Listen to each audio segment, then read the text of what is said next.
ঘুমে প্রায় বিভোর হয়ে গিয়েছি। এমন সময় লক্ষ্য করলাম কেউ একজন আমার ঠোঁট জোড়াতে চুমু খাচ্ছে। শরীর অনেক ক্লান্ত, তাই চোখ মেলে তাকাবার মতন শক্তি জোগাতে পারছি না যে কে আমার ঠোঁটে চুমু খাচ্ছে। তার মধ্যে মাতাল করা একটি স্মেল নাকে ভেসে আসছে। একটু পর ফজরের আজান হলো। আজানের সুর শুনে লাফিয়ে বিছানা থেকে উঠে গেলাম। আশেপাশে তাকিয়ে কাউকেই দেখতে পেলাম না। বেশ অবাক হলাম কাউকে দেখতে না পেয়ে, কারণ একটু আগে কিছু একটা অনুভব করছিলাম আমি। কেউ একজন আমার ঠোঁট জোড়ায় চুমু খাচ্ছিল। মাথায় যেন কিছু ঢুকছে না। দূর, আমার কথা ভুল হচ্ছে না তো? আমি মনে হয় ঘুমের ঘর উল্টাপাল্টা স্বপ্ন দেখেছি। বিছানা ছেড়ে উঠে গিয়ে উজু করে নিলাম, কারণ ফজরের নামাজ পড়তে হবে। নামাজ শেষ করে খাটের ওপর বসে আছি, তখন অনুভব করলাম ঠোঁট জোড়া মধুর মতন মিষ্টি হয়ে আছে। মনে হয় যেন কয়েকশো কেজি মধু আমি শ্রবণ করেছি। এমন সময় সৎমা চেঁচিয়ে উঠল, এই যে নবাবের ছেলে, বিছনা ছেড়ে উঠে পড়ুন আর রেডি হয়ে কাজে চলে যান। আজকে রাতে যেন 5,000 টাকা হাতে পাই আমি। আম্মু, এত টাকা আমি কই পাবো? আমার সারাদিনের কামাই মিলে তো 1,000 খানেক টাকা হয় না, সেখানে 5,000 টাকা কিভাবে? সে আমি জানি না। বাসায় বাজার শেষ হয়ে আসছে, বাজার করতে হবে। টাকা তুমি কিভাবে জোগাড় করবে সে তুমি জানো। এত কিছু ভেবে আমার লাভ নেই, আমার চাই শুধু টাকা। যাও এবার ফটাফট গিয়ে কাজে লেগে যাও। চুপচাপ বসে আছি। আজ মা বেঁচে নেই বলে এমন অত্যাচার সহ্য করতে হচ্ছে আমাকে। এখনো রাত শেষ হয়নি, আর উনি এসে পাহাড় সমান বোঝা চাপিয়ে দিল। আচ্ছা, আমায় কিছু খেতে দাও মা, খেয়ে কাজে চলে যাচ্ছি। খাবার মতন কোনো কিছু নেই ঘরে, থাকলেও সেটা আমার আর আমার মেয়ের জন্য। না খেয়ে কাজে চলে যাও। রাতে এসে 5,000 টাকা বুঝিয়ে দেবে, তারপরে তোমার কপালে খাবার জুটবে। সৎমার কথাগুলো শুনে চোখ জোড়া ঘোলাটে হয়ে আসছে। আসলেই মা আর সৎমার মধ্যে আকাশ পাতাল ব্যবধান। সারাটা দিন কুলির মতো খাটাখাটুনি করব, কিন্তু তাও দিন শেষে সুখ জিনিসটা কপালে জুটবে না। না খেয়ে রাতে শেষ ভাগে বেরিয়ে পড়লাম কাজের জন্য। স্টেশনের দিকে হাঁটা দিচ্ছি, যেতে যেতে আসুন পরিচয় হয়নি। আমার নাম তো সকলেই জানেন, নতুন করে বলার কিছু নেই। পড়ালেখা ইন্টার পর্যন্ত করার সুযোগ হয়েছে, পরে সৎমার কারণে বাবা মার পড়ালেখা অফ করে দেয়। পরিবার বলতে তেমন কেউ নেই, সৎমা আর বাবা, আর সৎমার একটা বোন আছে, নাম সামিয়া। বাকি সমস্ত কিছু গল্পের সাথে থাকলেই জেনে যাবেন। স্টেশনে গিয়ে দেখি কেউ নেই, চুপচাপ করে বসে আছি। কি করব, কিভাবে রাতের মধ্যে 5,000 টাকা জোগাড় করব ভেবে পাচ্ছি না। সকাল 7টা থেকে আবার কাজে যেতে হবে। ভেবেছি স্টেশনে এসে হয়তো কুলিগিরি করে আলাদা করে কিছু পয়সা কামাবো, কিন্তু তার হলো না।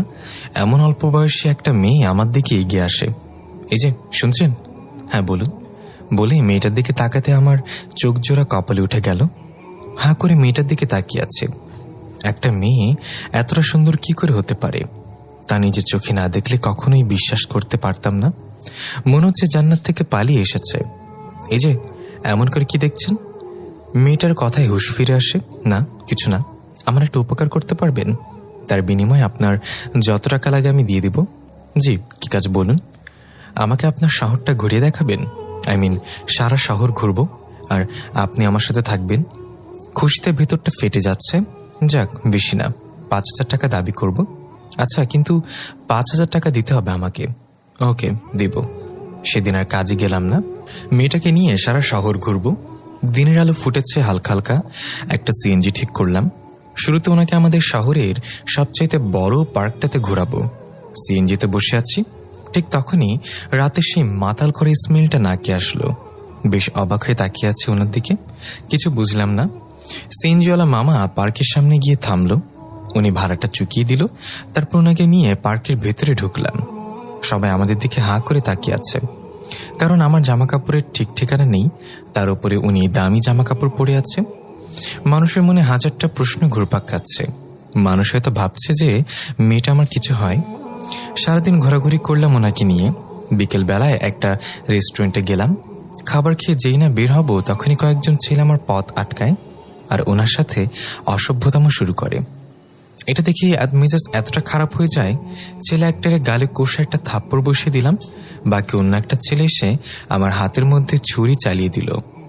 সাথে সাথে হাত থেকে ফুলকি দিয়ে রক্ত বের হওয়া শুরু হয়েছে। আর কয়েকজন এসে আমাকে পেছন থেকে জাপটে ধরে ফেলল। নড়াচড়া করার মতো তেমন কোনো স্কোপ নেই। আর যাকে থাপ্পড় মেরেছি সে ছেলেটা ওনার গায়ের মধ্যে হাত দিয়ে বসে। ভেতরে রাগে ফেটে যাচ্ছে। একটা মেয়ের ইজ্জত নষ্ট হচ্ছে আমার চোখের সামনে, কিন্তু আমি কিছুই করতে পারছি না। হঠাৎ এই ছেলেটা বিকট আওয়াজ করে চেঁচিয়ে ওঠে আর মাটিতে পড়ে যায়। যারা আমাকে পাকড়ে ধরেছিল তারা আমাকে ছেড়ে দিয়ে ওনার দিকে এগিয়ে যায়। ছেলেগুলো সেমভাবে চিৎকার করে মাটিতে লুটিয়ে পড়ে। কি হচ্ছে মাথায় তো কিছুই কাজ করছে না। উনি কি এমন করলো যে ছেলেগুলো মাটিতে লুটিয়ে পড়ল? উনি আমার দিকে এগিয়ে আসে। হাত থেকে তখনও অঝরে রক্ত পড়ছে। এই দেখি আপনার হাতে কতটুকু লেগেছে? না ম্যাডাম, কিছু হয়নি, আমি ঠিক আছি। এই ছেলে, একদম বেশি কথা বলবেন না, হাতটা দেখাতে বলেছি। হাতটা ওনার দিকে এগিয়ে দিলাম। আল্লাহ, হাতটা কতখানি কেটে গেছে, দেখি চলেন আমার সাথে। উনি আমাকে নিয়ে গিয়ে একটা জায়গায় বসায়। দেখি, চোখ বন্ধ করেন। কেন কেন কেন চোখ বন্ধ করবো কেন? আরে যেটা বলেছি সেটা করেন। চোখটা বন্ধ করতেই উনি আমার হাতটা ধরে ক্ষত জায়গাটার মধ্যে একটা চুমু বসিয়ে দিল। 1000 ভোল্টের একটা শক খেলাম। আল্লাহ, কি করলো উনি এটা? হ্যাঁ, এবার চোখ খুলেন। চোখ খুলে দেখি হাতের রক্ত পড়া বন্ধ হয়ে গেছে, আর এখন ব্যথাও লাগছে না। কি করলেন আপনি এটা? যা করার করেছি, সেটা আপনার না জানলেও চলবে। এখন চলেন। আচ্ছা চলেন। তারপর ওনাকে নিয়ে আবার গাড়িতে উঠে গেলাম। শোনেন, বাসায় গিয়ে রেস্ট করবেন, আর এই যে খামটা নিন, বাসায় গিয়ে খুলবেন সেটা। উনি আমাকে বাসার সামনে নামিয়ে দিয়ে চলে গেল। অবাক চোখে তাকিয়ে আছে ওনার চলে যাওয়ার দিকে। মানুষটা খুব ভালো, কিন্তু কে উনি? কি তার পরিচয়? কোথায় থাকেন? নাম কি? কিছু জানা হলো না। সারাদিন কোনো এক মোহের মধ্যে দিন পার হয়ে গেল। মাগরিব হয়ে এসেছে প্রায়। বাসায় ঢুকতেই সৎমার চেঁচামেচি শুরু। তুই এত আগে বাড়ি কেন এসেছিস? শরীর ভালো না তাই চলে এসেছি। আমার টাকা এনেছিস? না, টাকা জোগাড় হয়নি। নবাব জাদা, আর শুধু খেতে আসিস তুই, তোর খাওয়া দাওয়া সব বন্ধ। রুমে এসে বসে আছি। ওনার দিয়ে খামটা পকেট থেকে বের করে খুললাম। খামটা যেই না খুললাম, চোখ জোড়া কপালে উঠে গেল। 1000 নোট সব কয়টা কম হলেও 50,000 টাকা তো হবেই। সেখান থেকে 10,000 টাকা নিয়ে সৎমার কাছে চলে গেলাম। গিয়ে সোজনার মুখের উপরে টাকাগুলো ছুঁড়ে মারলাম। ধরেন আপনার টাকা। 5,000 টাকা বলেছেন, 10,000 দিয়েছি। আর একটা কথা মাথায় রাখবেন, আপনি কোনোদিন কারোর মা হওয়ার যোগ্যতা রাখেন না। যে মা টাকার জন্য সন্তানকে খাবার দেয় না, সে মা নামের কলঙ্ক। বলি রুম থেকে বের হয়ে আসলাম। ছাদে দাঁড়িয়ে আছে, এমন সময় আব্বু এসে শাসিয়ে গেল যে ওর মার সাথে বেয়াদবি করেছে, নেক্সট টাইম করলে আমাকে ঘর ছাড়া করবে। হ্যাঁ, কপাল। বাবার দুঃখগুলো বোঝে না, সবাই খালি নিজের মতন করে চাপিয়ে দিয়ে চলে যায়। রাতে আর খাবার খেলাম না। বাবার কথা শোনার পর আর খাওয়ার ইচ্ছে নেই। রাত 2টা বাজে। চোখ বুজে শুয়ে আছি, ঘুম আসছে না। এমন সময় কিছুটা অনুভব করলাম। চোখটা হালকা করে মেলে দেখি একটা ছায়ামূর্তি আমার পাশে বসে আছে। এটা দেখি তো বুকের মধ্যে ধুকপুকানি শুরু হয়ে গেল। ছায়ামূর্তিটা বসা থেকে উঠে আমার শরীরটাকে নিজের দখলে করে নিল। আমার উপরে শুয়ে ঠোঁট জোড়া নিজের দখলে করে নিয়েছে। তার মানে গতকাল কোনো স্বপ্ন দেখেছিলাম না। সবটা ক্লিয়ার হয়ে আসছে আস্তে আস্তে। ঠোঁটে চুমুক খাওয়া সেই মাতাল করে স্মেল। বিছানার পাশে লাইটের সুইচ ছিল। ঠুস করে সুইচটা চাপ দিয়ে উঠে বসে পড়লাম। অবাক করা বিষয়, কাউকে দেখতে পেলাম না। কি হচ্ছে কি আমার সাথে? না, এর কিছু একটা করা দরকার। ওয়েট, বুদ্ধি পেয়েছি। বিছানা ছেড়ে উঠে পাকের ঘরে চলে গেলাম। তারপর তেতো জাতীয় কিছু একটা ঠোঁটের উপর লাগিয়ে দিলাম। আমি জানি সে আবার আসবে। রুমে এসে লাইট অফ করে শুয়ে আছি। ঘণ্টাখানিক পর আবার কারোর উপস্থিতি টের পেলাম। আমি শিওর যে সে ছায়ামূর্তিটার কাজ। ছায়ামূর্তি এসে আমাকে জড়িয়ে ধরে ঠোঁটটাতে চুমু বসিয়ে দিল। বাছা দহন এবার আর চুমু খেতে পারবে না। ঠোঁটে তেতো লাগিয়ে রেখেছি। ছায়ামূর্তিটা আমাকে অবাক করে দিয়ে সজোরে একটা থাপ্পড় বসিয়ে দিল গালের মধ্যে। থাপ্পড়টা এত জোরে মেরেছে যে মনে হচ্ছে এখনই জান বের হয়ে যাবে। তখনই পাশ থেকে কান্নার আওয়াজ ভেসে আসলো। কে একজন ফুপিয়ে ফুপিয়ে কান্না করছে। ছায়ামূর্তিটা এসে আমাকে জড়িয়ে ধরে ঠোঁটটাতে চুমু বসিয়ে দিল। একে আমাকে থাপ্পড় মারল কে? আবার একটা থাপ্পড় বসিয়ে দিল গালের মধ্যে। এবার আর কিছু বললাম না, চুপচাপ গালে হাত দিয়ে বসে আছি। কারণ কথা বললে আবার যদি থাপ্পড় মেরে দেয়। অদৃশ্য থেকে আওয়াজ আসলো, তুই ঠোঁটে তেতো লাগিয়েছিস কেন? চুপ করে আছি, ভয় কোনো কথা বেরোচ্ছে না মুখ দিয়ে। আওয়াজটা কেমন যেন ভয়ঙ্কর ছিল। মনে হচ্ছে যেন কেউ আমার উপরে খুব রেগে কথা বলছে। কিরে, কথা বলছিস না কেন? না, আরেকটা লাগিয়ে দিব? আমাকে কাঁদাস? হ্যাঁ, আসলে কে জানি আমার ঠোঁটে চুমু খাচ্ছিল, তাই তেতো লাগিয়ে দিয়েছি যাতে করে চুমু খেতে না পারি। তুই আমার চুমু খাওয়ার ব্যাঘাত ঘটিয়েছিস, তোকে আজকে আমি শেষ করে দিব বলে গলা চেপে ধরে। ছায়ামূর্তিটা গলা চেপে ধরেছে, মনে হচ্ছে যেন তার বাড়া ভাতে ছাই দিয়েছে। নড়াচড়া করার মতো শক্তি পাচ্ছি না, দমটা মনে হচ্ছে এখনই বের হয়ে যাবে। তখনই মাথায় আসলো খাটের পাশে তো লাইটের সুইচ আছে, সেটা জ্বালিয়ে দিই। কোনো মতো হাতটা সুইচের কাছে এগিয়ে নিলাম, লাইটটা জ্বালাবো বলে তখনই ছায়ামূর্তিটা আমার হাতটা চেপে ধরল। এই, তোর কত বড় সাহস যে তুই আবার লাইট জ্বালাতে যাচ্ছিলি? একে একে 2টা ভুল করলি তুই। প্লিজ আমায় মাফ করে দিন। আপনার সাথে যা ইচ্ছা হয় করেন আমার সাথে, কিন্তু প্লিজ গলাটা ছেড়ে দিন, আমার খুব কষ্ট হচ্ছে। ছায়ামূর্তির সাথে সাথে আমার গলা ছেড়ে দিল। হাফ ছেড়ে বাঁচলাম, মায়া লেগে গেছে তাই ছেড়ে দিয়েছি। দ্বিতীয়বার যেন এমন ধরনের ভুল না হয়। যাও, এবার গিয়ে মুখে মিষ্টি জাতীয় কিছু লাগিয়ে এসো। আচ্ছা যাচ্ছি। হ্যাঁ যাও, কিন্তু ভুলেও লাইট অন করবে না। অন্ধকারে হাতিয়ে হাতিয়ে পাখির ঘরে চলে গেলাম, গিয়ে মধুর বোতলটা নিয়ে ঠোঁটের উপরে মধু লাগিয়ে দিলাম। তারপর রুমে আসলাম। ছায়ামূর্তিটা বিছানার উপরে বসে আছে, চেহারা দেখা যাচ্ছে না, তবে আবছা আলোয় স্পষ্ট বোঝা যাচ্ছে যে এখানে কেউ একজন বসে আছে। কাছে যেতেই ছায়ামূর্তিটা আমাকে জড়িয়ে ধরল। অবাক হয়ে আছি, আল্লাহ, এ কি হচ্ছে আমার সাথে? কোন পেতনির পাল্লায় পড়লাম আমি? তখনই ছায়ামূর্তিটা বলে উঠল, এই যে, একদম উল্টাপাল্টা ভাববে না, আমি কোনো পেতনি টেতনি না। ও মাই খ্যাত, that, oh my God, shocked খেয়ে কি সব উল্টাপাল্টা ইংলিশ বের হচ্ছে মুখ দিয়ে। মনের কথা উনি কি করে জানলেন? না, আর কিছু ভাবা যাবে না। উল্টোপাল্টা কিছু ভাবলে পরে ঘাড় মটকে দেবে। অনেক কিছু ভেবে ফেলেছ, এখন আমার কাজ আমাকে করতে দাও। কি কাজ? চুমু খাবো তোমার ঠোঁটে। ও আল্লাহ, এই ছায়ামূর্তিটা কি পেয়েছে আমার ঠোঁটে? ঠোঁট জোড়া আবার ছায়ামূর্তিটা নিজের দখলে করে নিল। পাক্কা 1 ঘন্টা পর ছেড়েছে আমাকে। জোরে জোরে নিঃশ্বাস নিচ্ছি, মনে হচ্ছে কলিজাটা গলে মুখ দিয়ে বের হয়ে যাবে। এই ছেলে শোনো, হাঁপানির জ্বালায় কথা বের হচ্ছে না মুখ দিয়ে, তাও বহু কষ্টে কথার জবাব দিলাম। হ্যাঁ বলেন, কাল থেকে ওসব আর করবে না, মুখে তেতো টেতো কিছু লাগাবে না। আমি রোজ এসে তোমার ঠোঁটে চুমু খাবো। কাল থেকে যদি উল্টোপাল্টা কিছু করো তাহলে একদম ঠাটিয়ে একটা লাগিয়ে দিব। না না, আর কোনোদিনও ভুলেও তেতো টেতো লাগাবো না। কিন্তু একটা জিনিস বলেন তো, আপনি আমার ঠোঁটে কি পেয়েছেন? সেটা তোমার না জানলেও চলবে, সময় হলে সব জেনে যাবে। এখন আমি আসি, আমার যাওয়ার সময় হয়ে গিয়েছে। আচ্ছা, তা না হয় না বললেন, কিন্তু আপনি কি বা আপনার নাম কি সেটা তো বলে যান। আমি পরিজগতের রানী, আমার নাম মাপসুরা, পরি পালক থেকে এসেছি আমি। আর হ্যাঁ শোনো, কখনো কোনো বিপদে পড়লে আমাকে স্মরণ করে 2টা বাক্য মুখে আনবে, বাতিস্তম বাতিস্তম যোদনাম। তারপর ছায়ামূর্তিটা চলে যায়। ছায়ামূর্তি পড়িয়ে এটা শোনার পর থেকে ভেতরে এক দফা একটা সুনামির মতো ঝড় বয়ে গেল। ইচ্ছে করছে নিজের কাঁঠাল বিচিতে চাপ দিয়ে নিজেই মরে যাই। এই জীবন রেখে কি লাভ? মানুষের কাছে কদর পেলাম না, সেখানে একটা পরি এসে পাপ্পি ঝাপ্পি দিয়ে যাচ্ছে। সে রাতে আর চোখ এক করতে পারলাম না, গা গরম হয়ে আসছে, মনে হচ্ছে জ্বর আসবে। ফজরের নামাজের সময় হয়ে এসেছে, বিছানা ছেড়ে উঠে নামাজ পড়ে নিলাম। গাটা এখন একটু হালকা হালকা লাগছে, জ্বরের ভাবটাও চলে গিয়েছে। একটু পর সৎমা দেখি নাস্তা নিয়ে রুমে হাজির। এই নে, তোর জন্য নিজের হাতে নাস্তা বানিয়ে এনেছি। চোখগুলো বড় বড় করে তাকিয়ে আছে আম্মুর দিকে। এ কি দেখছি আমি? এটা কি আসলে আমার সৎমা? আরে এত অবাক হচ্ছিস কেন? কাল রাতে তুই 10,000 টাকা দিলি, মনটা একদম খুশিতে ভরে গেছে। তার উপরে তোর বাবা বলল মাহারা ছেলেটাকে নিজের মতো করে স্নেহ মমতা দিতে। তাই ভাবলাম তুই তো সকাল সকাল কাজে যাবি, তোর জন্য ভালো কিছু নাস্তাও বানিয়ে রাখি। সৎমার কথা শুনে কি বলবো ভেবে পাচ্ছি না।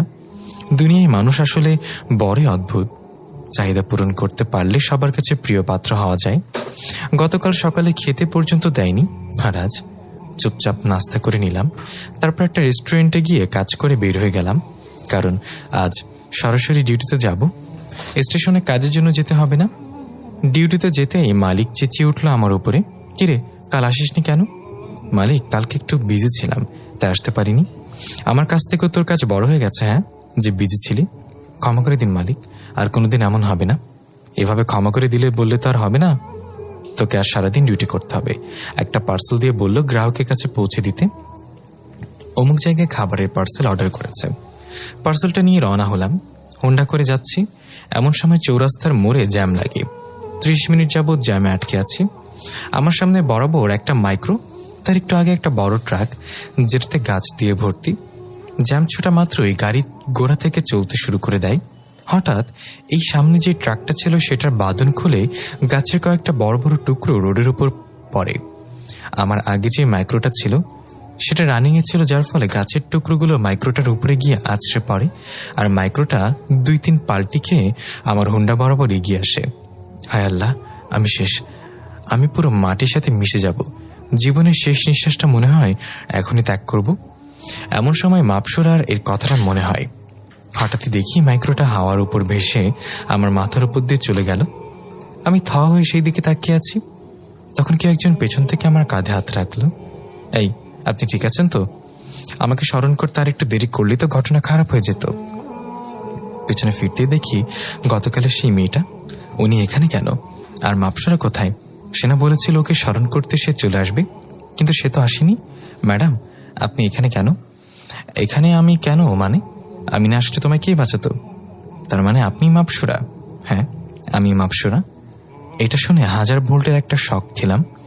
আমাকে চুমু খাওয়া ছায়ামূর্তিটা দেখতে এত সুন্দর, আমার চোখে বিশ্বাস করতে পারছি না। খুশিতে মাপসুরাকে জড়িয়ে ধরে ওর গালের মধ্যে একটা চুমু বসিয়ে দিলাম। এই, এটা কি করলে তুমি? মাপসুরা এর কথা শুনে হুঁশ ফিরে আসলো। আল্লাহ, এটা কি করে বসলাম আমি? ম্যাডাম, সরি, আসলে আমি নিজেকে কন্ট্রোল করতে পারিনি। এমনটার কোনোদিন হবে না। আরে আরে আরে, এত ফর্মাল হচ্ছে কেন? আমি তো খালি জিজ্ঞাসা করেছি। তাছাড়া কি আর তোমার কিছু বলেছি নাকি যেভাবে অনুতপ্ত হচ্ছ? না ম্যাডাম, আসলে আমি কিভাবে যে এমনটা করে ফেলেছি তা বুঝে উঠতে পারছি না। হয়েছে, থাক, আর বুঝে উঠতে হবে না। আর আমাকে ম্যাডাম ম্যাডাম করবে না, মাপসুরা বলে ডাকবে। আচ্ছা, তাহলে চলো এবার তোমায় নিয়ে ঘুরবো আর সারাদিন। না, আমি যেতে পারবো না, কারণ আমার পার্সেল ডেলিভারি করতে হবে। তাছাড়া গতকালের জন্য মালিক আমাকে সেই ঝাড়ি দিয়েছে, আর আজ যদি কাজ না করি পরে আমার চাকরি খেয়ে দেবে। আরে ওসব কিছু হবে না, তোমার পার্সেল জায়গা মতো চলে যাবে। আর তুমি এখন আমার সাথে চলো। কি বলবো ভেবে পাচ্ছি না। মেয়েটা অনেক জোর করে ওর সাথে ঘুরতে নিয়ে গেল, কিন্তু ভেতরে ভেতরে টেনশন হচ্ছে যে পার্সেল দেওয়ার সময় পেরিয়ে যাচ্ছে। তবে মাপসুরা তো বললো পার্সেল জায়গা মতো পৌঁছে যাবে। মাপসুরার সাথে সারাদিন ঘুরলাম। ওর গায়ের স্মেলটা নাকে আসলেই ইচ্ছে করে ওর উপরে ঝাঁপিয়ে পড়ি। মাতাল করে একটা স্মেল। বিকালবেলায় মাপসুরা চলে গেল, ওর নাকি যেতে হবে। আমি অফিসে চলে গেলাম। গিয়ে দেখি মালিক আমার দিকে হাঁ করে তাকিয়ে আছে। আল্লাহ জানে কোন ভুল করলাম আবার, আর পার্সেলগুলো জায়গা মতো পৌঁছে দিয়েছে কিনা। আকাশ, এদিকে আয়। হ্যাঁ মালিক, বলেন। তুই তো আজকে কামাল করে দিয়েছিস রে। যতগুলো পার্সেল ডেলিভারি করেছিস সব জায়গা থেকে ওরা গুড রিভিউ দিয়েছে। ওরা আমাদের সার্ভিস দেখে নাকি খুব খুশি। আমাদের মতো সুন্দর করে নাকি কোনো সার্ভিস কেউ দিতে পারে না। যাক, তুই রাগ করিস না। সকালবেলায় কি নাকি বলে ফেলেছি। আরে না, কি বলছেন এসব? আমি কাজে গাফলতি করলে আপনি অবশ্যই আমাকে বলবেন, আপনার বলার রাইট আছে। আর আপনি না বললে কে বলবে? তবুও আচ্ছা মালিক, আমি যাই, আমার টাইম শেষ হয়েছে। দাঁড়া একটু। পকেট থেকে 500 টাকা বের করে আকাশে হাতে ধরিয়ে দিল। তোকে খুশি এটা দিয়েছি, যা এবার বাসায় যা, হাসি খুশি। মাপসুরাকে ধন্যবাদ দিলাম। মাপসুরা কিভাবে গ্রাহকের মন জয় করেছে কে জানে। ওর জন্যই মালিক আজকে আমাকে আমার উপর অনেক খুশি হয়েছে। বাসায় এসে ফ্রেশ হয়ে নিলাম। শুয়ে শুয়ে রুমে টিভি দেখছিলাম। এমন সময় সৎমা রুমে আসলো। তোর কাছে টাকা হবে রে কিছু? কেন, কালই না টাকা দিলাম, আজ আবার টাকা লাগবে কেন? আসলে একটু দরকার ছিল, আর কাল যা দিয়েছি সব তো খরচ হয়ে গেছে। কিছুই বললাম না। উনি আমার মা, সেটা ভাবতেই গায়ে কাঁটা দিয়ে ওঠে। আমি রক্ত মাংস খরচ করে টাকা রোজগার করব, আর তিনি সেটা 1 মিনিটে শেষ করে ফেলবে। কি বলবো ভেবে পাই না। আচ্ছা, কত লাগবে? এই তো 500 হলেই হবে। ওকে, দাঁড়াও দিচ্ছি। পকেট থেকে মানিব্যাগটা বের করলাম। মানিব্যাগটা খুলতেই চোখ জোড়া কপালে উঠে গেল। মানিব্যাগ ভর্তি টাকা। আল্লাহ, এত টাকা কোথা থেকে আসলো? মাথায় তো কিছুই কাজ করছে না। মাপসুর এমন করে নাই তো? ও ছাড়া এমন কাজ কেউ করবে না, এটা এরই কাজ। পাশে ফিরে দেখি সৎমা আমার মানিব্যাগের দিকে চোখ বড় বড় করে তাকিয়ে আছে, কারণ তিনিও টাকাগুলো দেখেছে। 500 টাকার একটা নোট বের করে ওনাকে দিলাম। আরে, এত কম দিলি যে? তোর কি টাকা কম আছে নাকি? আরো কিছু দে। এত কিপটামি করছিস কেন? তোর মাকেই তো দিচ্ছিস। তুমি মা না, তুমি রক্তচোষার চাইতেও ভয়ঙ্কর কোনো প্রাণী। কথা না বলে আরো 1000 টাকা দিলাম। এগুলো রাখো। পরে তিনি চলে গেলেন। রাতের বেলায় খাবার খেয়ে শুয়ে শুয়ে আছি। শুয়ে মাপসুরার জন্য অপেক্ষা করছি। মেয়েটার সাথে একদম ফ্রি হয়ে গেছি। আপনি থেকে তুমিতে নেমে এসেছে সম্পর্ক। রাত 2টা বাজে, তখন জানালার পাশে কিছুটা অনুভব করলাম, তার মানে মাপসুরা এসে গেছে। এই, কি করছো? কারোর জন্য অপেক্ষা করছিলাম। ও আমার জন্য অপেক্ষা করছিলে বুঝি? মুচকে একটা হাসি দিলাম। সে আমার হাসি দেখেই বুঝে নিল যে তার জন্য অপেক্ষা করছিলাম। সে আমাকে অবাক করে দিয়ে জড়িয়ে ধরল, তারপর ঠোঁট জোড়া নিজের করে নিল। আমি জানি না আমার ঠোঁটের মাঝে সে কি পেয়েছে, আর আমার কেন জানি খুব ভালো লাগে। ইচ্ছে হয় ওকে সারা জীবনের জন্য নিজের করে নিই, কিন্তু তা তো সম্ভব না, কারণ সে পড়ি আর আমি মানুষ। হঠাৎ করে সে কান্না আরম্ভ করে দিল। এই এই কি হচ্ছে তোমার, কাঁদছো কেন? পরি পালক থেকে আসার সময় প্রহরীরা হয়তো টের পেয়ে গেছে যে আমি পৃথিবীতে যাচ্ছি, তাই তারা পৃথিবীর দিকে আসছে আমার খোঁজ করার জন্য। তো কি হয়েছে, তুমি তো তাদের সর্দার, তোমাকে তো তারা কোনো কিছুই বলবে না। তোমাকে কে বলেছে যে আমাকে তারা কিছু বলবে না? নিয়ম সবার জন্য সমান। পৃথিবীতে আসার অনুমতি নেই, আমি নিয়ম ভঙ্গ করেছি, জানি না ওরা আমার কি হাল করবে। আর আমি এখানে রানী হইনি, সামনে ঘোষণা করবে আমার বাবা। আর এখন যদি এসব কেউ জেনে যায় যে আমি নিয়ম ভঙ্গ করেছি, তাহলে আমাকে তারা মেরে ফেলবে। তাহলে আর কোনোদিন তোমার কাছে আসতে পারবো না, আর তোমার কাছে না এসে আমি থাকতে পারবো না। সবটা বোঝালাম, কিন্তু আমার কাছে না এসে থাকতে পারবে না কেন? গাধা, কিছু বুঝিস না তুই? আমি যে তোকে ভালোবাসি সেটা কি তোর এখনো বোঝার বাকি রয়েছে? মাপসুরের কথা শুনে চোখ জোড়া কপালে উঠে গেল। কি, মাপসুর আমাকে ভালোবাসে? চোখ বড় বড় করে ওর দিকে তাকিয়ে আছি। এভাবে তাকিয়ে আছিস কেন? আমার টেনশনে শরীর কাঁপছে আর তুই চোখ বড় বড় করে চেয়ে আছিস? আসলে তোমার কথা শুনে ভেতরটা পুরো মুচড়ে উঠেছে। দেখ, রাগ উঠবি না, কথাটা শুনে ভেতরটা মোচড় দিয়ে উঠেছে। এবার সত্যি তোর ভেতরটা আমি মুচড়ে দিব। আল্লাহ, না না, এমনটা করো না। আর তুমি এত রেগে যাচ্ছ কেন? তো কি করবো, নাচবো? এই, আমি কি তাই বলেছি নাকি? এই পক পক করবি না, আমি কি বলি সেটা মন দিয়ে শোন। হ্যাঁ বলো। ওরা আমার খোঁজ করতে করতে এখানে আসবে, আর তখন আমি ইশারা করলে ঠুস করে লাইটটা জ্বালিয়ে দিবি। সাথে সাথে ওরা রুমে আটকে যাবে আর আমি সেই সুযোগে পালিয়ে যাব। আর একটু পর আবার লাইটটা জ্বালিয়ে দিবি। আচ্ছা। একটু পরে মাপসরে ইশারা করতে লাইটটা জ্বালিয়ে দিলাম।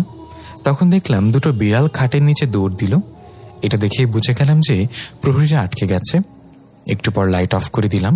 তখনই দেখলাম দুইটা ছায়ামূর্তি জানলা দিয়ে বের হয়ে গেল। গা থরথর করে কাঁপছে। মানুষ মানুষের সাথে কথা বলতে ভয় পায়, আর আমি পরীর সাথে প্রেমালাপ করছি। তার উপরে প্রহরীকে আটক করে রেখেছি। সারা রাত আর ঘুম হলো না। মাপসুরা ঠিকঠাক মতন পৌঁছেছে কিনা সেটা নিয়ে টেনশন হচ্ছে, কারণ মেয়েটা যে আজ আমায় কিছু বলে গেল। মানুষজন ভালো না বাসলেও একটা পরি তো আমায় ভালোবাসে, আর তার ক্ষতি তো আমি চাই না। সে আমায় ভালোবাসে, কোনো অপরাধ করেনি। সকালবেলা উঠে কাজে চলে গেলাম। সারাদিন এইভাবেই কেটে গেল। রাতের বেলায় খেয়ে দিয়ে মাপসুরের জন্য অপেক্ষা করছি।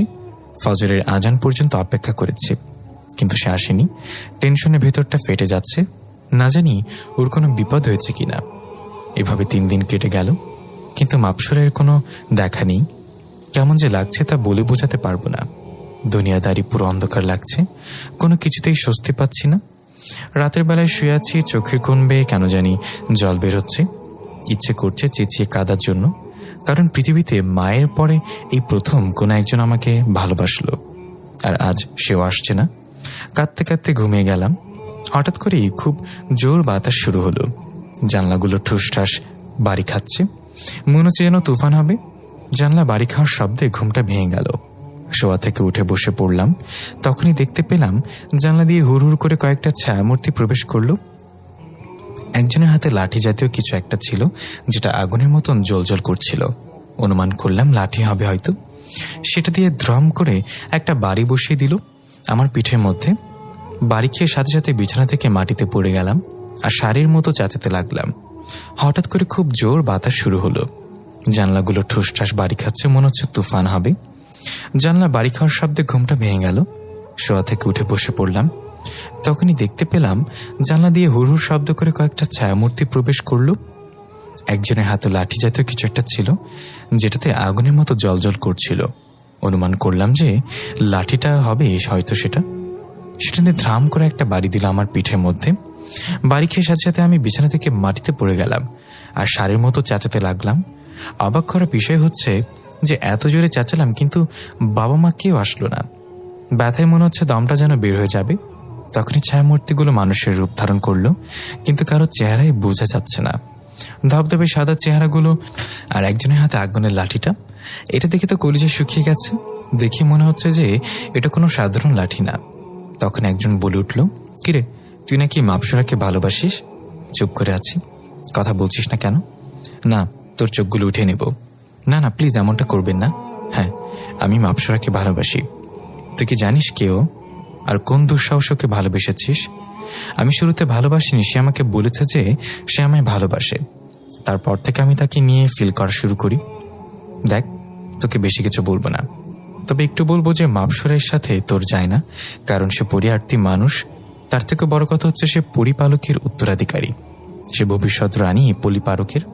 আর আমি তার বাবা আল জাবের, আমি পরিপালকের রাজা। আমি চাই না তোর সাথে ওর কিছু হোক, তবে সে বায়না করে বসে আছে যে তোকে তার চাই।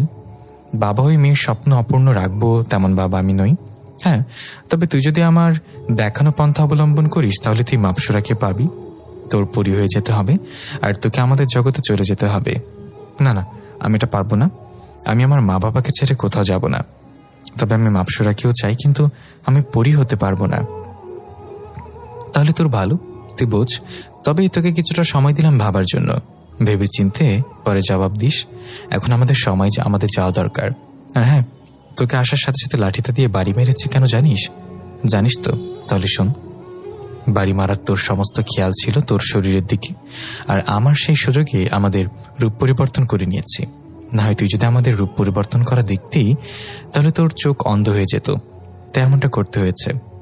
এটা বলে আরেকটা বাড়ি বসিয়ে দেয় আকাশের পিঠে। আবার চেঁচিয়ে উঠলাম সারের মতো করে। এই সুযোগে ওরা রূপ পরিবর্তন করে চলে গেল। মাটি থেকে বিছানায় উঠে গা এলিয়ে দিলাম। ব্যথায় শরীরটা কাতর হয়ে গিয়েছে। এত সময় ওনারা সামনে থাকায় ব্যথাটা তেমন একটা অনুভব হচ্ছিল না, কারণ ফোকাস ওনাদের দিকে ছিল। কিন্তু এখন শরীরটা যেন হাল ছেড়ে দিয়েছে, আর সহ্য হচ্ছে না। অসহায়ের মতো শুয়ে আছি। শুয়ে বিছানার এপাশ ওপাশ গড়াগড়ি করছি, মনে হচ্ছে জ্বর আসতে চলেছে। গা আগুনের মতন গরম হয়ে গিয়েছে। একটু পর অনুভব করলাম কি একজন আমার রুমে এসেছে। ঘাড় ঘুরে তাকাবো, সেই শক্তিটাও নেই শরীরে। তা বহু কষ্টে ঘাড় ঘোরালাম। ঘাড় ঘোরাতেই তো বড় ধরনের একটা শক খেলাম। মাপসর আমার পাশে বসে আছে। এই, তুমি এখানে কেন? কোনো উত্তর নেই। এই, কথা বলছো না কেন? কি হয়েছে তোমার?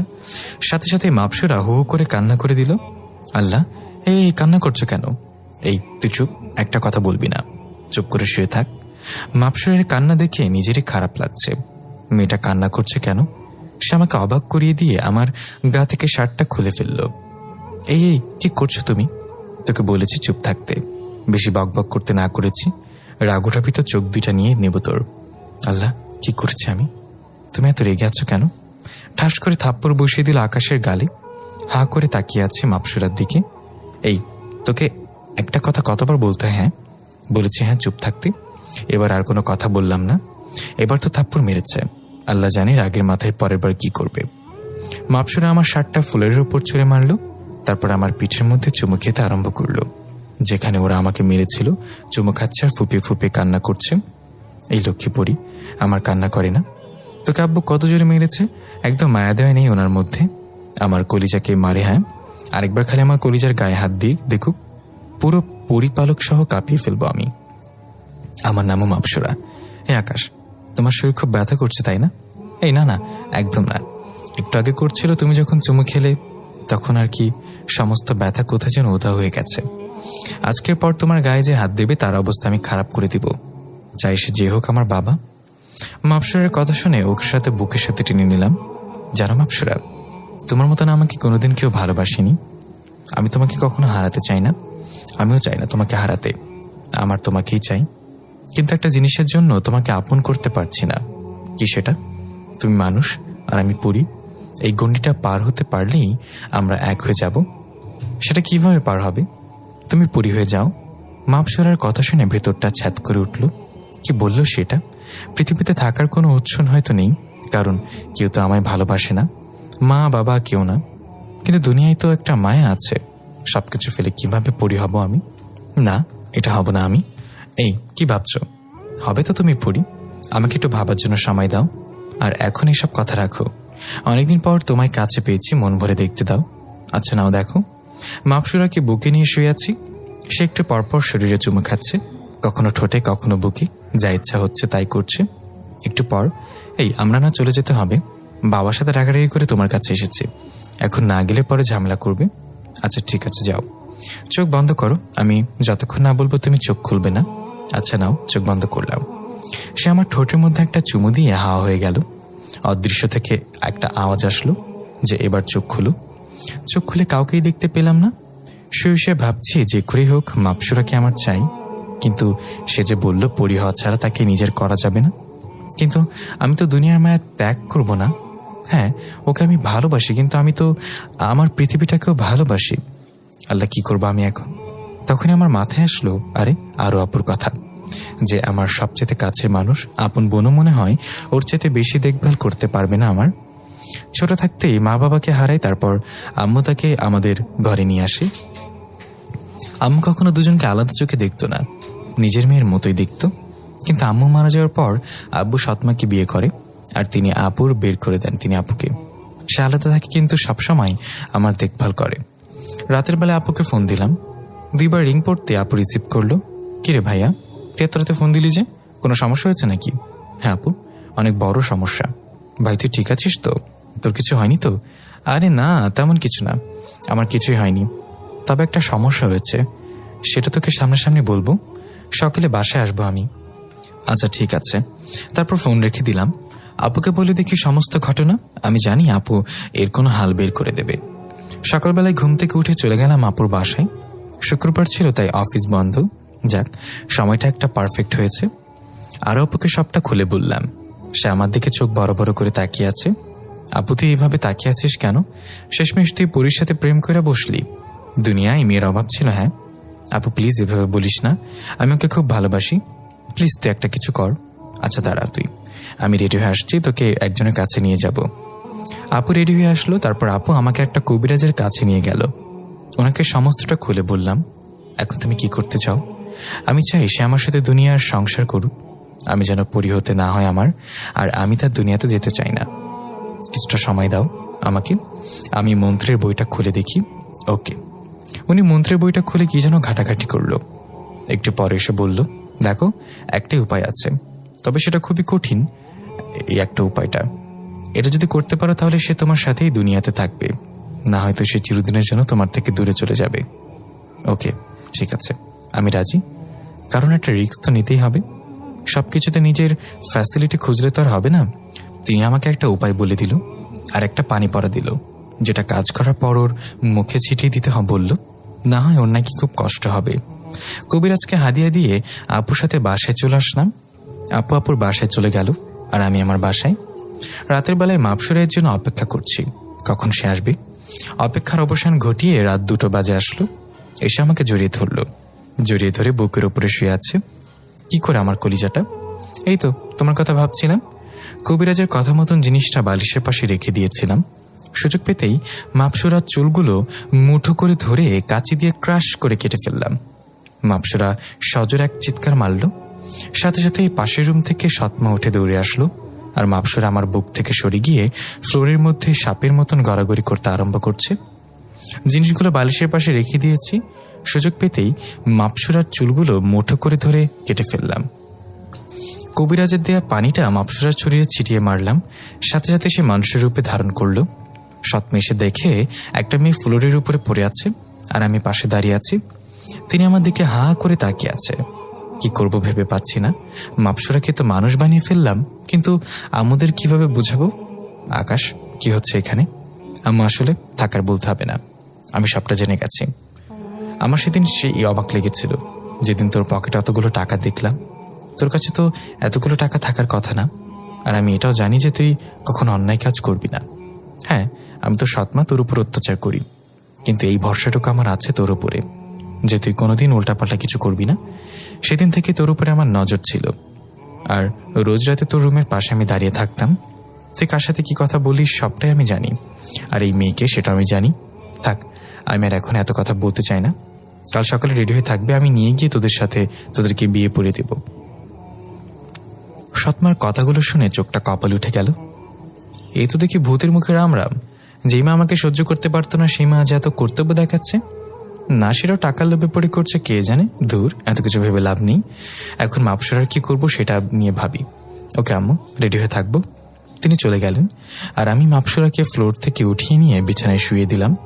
তারপর ওর চুলগুলো বাড়ির জমিতে একটা ছোট্ট গর্ত করে সেখানে পুঁতে দিয়ে আসলাম। এসে দেখি মাপসরা বিছানার উপরে বসে বসে কান্না করছে। মেয়েটার জ্ঞান ফিরে এসেছে। আকাশ, তুমি এটা কি করলে? কিভাবে করতে পারলে তুমি আমার এত বড় সর্বনাশ? কি দোষ ছিল আমার? তোমার কোনো দোষ নেই মাপসরা। দেখো, তুমি আমি নিজের চেয়েও বেশি ভালোবেসে ফেলেছি, কিন্তু তোমাকে পেতে হলে পরি হতে হবে, সেটা আমার মন সাড়া দিচ্ছিল না। কিন্তু তোমাকেও যে আমার পেতে হবে তাই এমনটা করেছি। এছাড়া যে তোমাকে নিজের করে পাওয়ার মতো কোনো উপায় ছিল না, তাই বলে আমাকে বলি দিলে? ভালো তো আমিও তোমাকে বাসতাম, কিন্তু তোমায় তো জোর করে পরি বানাইনি। আমি চাইলেই সেটা করতে পারতাম, কিন্তু করিনি। আমি চাই যে তুমি নিজ থেকে পরি হয়ে যাও, যাতে করে আমার বদলে তুমি পরিপালকের রাজত্ব করতে পারো। তুমি হবে রাজা আর আমি হব তোমার রানী। কিন্তু সবটাই তুমি শেষ করে দিলে। তুমি রাজা হলে তোমার যেমন ইচ্ছে হতো তুমি তেমনটাই করতে পারতে। চাইলে দুনিয়া আসতে পারতে, চাইলে পরিপালকে যেতে পারতে, কিন্তু তুমি কি করলে? এটা যে তোমাকে নিয়ে এতটা ভেবেছে তাকেই বলিতে দিলে। মাপসরা, প্লিজ আমায় তুমি ক্ষমা করে দাও। যেটা করেছো সেটা ক্ষমার যোগ্য না। আমার জীবনটা তুমি শেষ করে দিয়েছ। তুমি আসলেই প্রমাণ করে দিলে যে পৃথিবীর মানুষগুলো নিজের স্বার্থের জন্য অন্য কাউকে বলি দিতে পারে। মাপসরার কথাগুলো শুনে ভেতরটা ফেটে যাচ্ছে। আল্লাহ, কি করলাম আমি এটা? যে আমাকে নিয়ে এতটা ভাবে তার এত বড় ক্ষতি কিভাবে করলাম আমি? কোনো কথা না বলে রুম থেকে বের হয়ে আসলাম, কারণ মেয়েটার চোখে চোখ রাখতে পারবো না আমি। বারান্দায় বসে সারাটা রাত কাটিয়ে দিলাম। সকালবেলা রুমে গিয়ে দেখি মেয়েটা কান্না করতে করতে ঘুমিয়ে গেছে।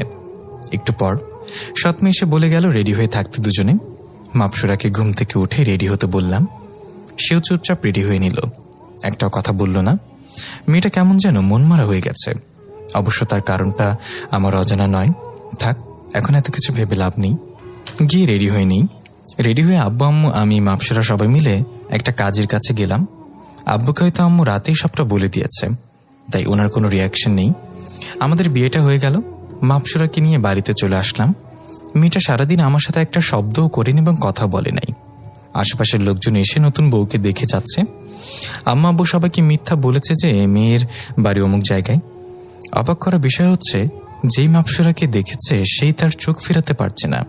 ড্যাব ড্যাব করে তাকিয়ে আছে ওর দিকে সবাই, যেটা দেখে আমার হিংসায় গা জ্বলে যাচ্ছে। কোনো কথা না বলে মাপসরাকে কোলে তুলে নিয়ে নিজের রুমে চলে আসলাম। আমার বউ আমি দেখবো, অন্য কেউ কেন দেখবে? রাতের বেলায় খেয়ে দিয়ে শুয়ে আছি। মাপসরা কোনো কিছু খায়নি।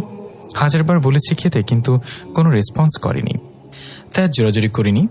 মাপসরাকে নিজের বুকে নিয়ে শুয়ে আছি। এমন সময় জানালার বাইরে তাকিয়ে দেখি দুনিয়াদারি মনে হয় এখনই উল্টে পাল্টে যাবে, এমন বাতাস শুরু হয়েছে। ধুলোবালি উড়ে চোখের উপরে আসছে। জানলা দিয়ে উল্টো উঠে জানালাটা বন্ধ করতে যাবো, ঠিক সেই সময় কে একজন আমাকে ধাক্কা দিয়ে ফ্লোরে ফেলে দেয়। বেকায়দাভাবে ফ্লোরে পড়ায় হাতের উপরে সেইভাবে চোট লেগেছে। মাপসরার সাথে সাথে শোয়া থেকে উঠে দৌড়ে আসলো। এই এই কি হচ্ছে তোমার? জানি না, কে যেন আমার ধাক্কা দিয়ে মাটিতে ফেলে দিয়েছে। এটা না বলতেই দেখি কালকের ওনারা আমার দিকে হাঁক করে তাকিয়ে আছে। আজকে আরো কয়েকজন এসেছে, সবার হাতে আগুনের লাঠি। তার মানে এরা সবাই পরিপালকের ক্ষমতাবান ব্যক্তি। এই বালক, তুই এটা কি করলি? ছলনা করে আমার মেয়েটাকে আমার থেকে দূরে সরিয়ে দিলি। তোকে তো আজকে আমি মেরে ফেলবো বলে আগুনের লাঠিটা দিয়ে বাড়ি মারতে যাবে, তখনই মাপসরা লাঠিটা ধরে ফেলে। বাবা, এটা তুমি করতে পারো না। সে এখন আর একা নেই, তার জীবনের সাথে তোমার মেয়েও যুক্ত হয়ে গেছে। ওর কিছু হলে তোমার মেয়ের এই ক্ষতি হবে। হ্যাঁ, আমি জানি সে অন্যায় করেছে, সে আমার সাথে প্রতারণা করেছে, সে প্রতারক। কিন্তু ওর মতো প্রতারক যে আমি না। আমি ওকে কথা দিয়েছি যে ওর গায়ে কেউ হাতের একটা ফুলের টোকাও দিতে পারবে না আমি থাকতে। সো তোমরা ওর গায়ে হাত দিব না। মারে, তুই এটা কি বলছিস? যে ছেলে তোকে আমাদের থেকে দূরে সরিয়ে দিল, তুই তার রক্ষিতা হয়ে সামনে দাঁড়িয়েছিস। কি করবো বাবা, এছাড়া তো আমার আর কোনো উপায় নেই এখন। পাশ থেকে একজন বললে উঠল, মহারাজ, আপনি আপনার মেয়েকে নিয়ে চলুন। ওকে যে করে হোক আমি পরি বানিয়ে দিব।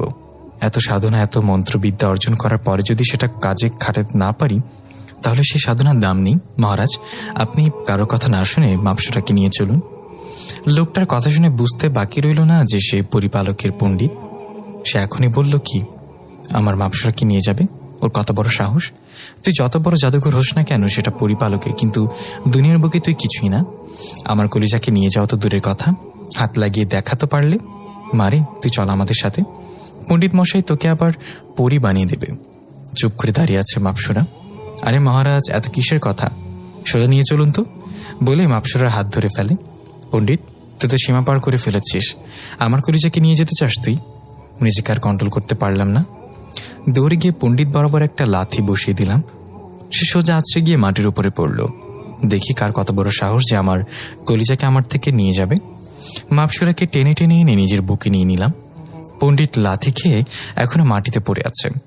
এই বালক, তুই কিন্তু বেশি বাড়াবাড়ি করে ফেলেছিস, এর ফল কিন্তু ভালো হবে না। বাবা প্লিজ, তোমরা এখান থেকে চলে যাও। তোমরা থাকলে এই ছেলে আরো বেশি পাগলামো করবে। এখন পণ্ডিতকে মেরেছে, কখন তোমার গায়ে হাত তুলে বসে ঠিক নেই।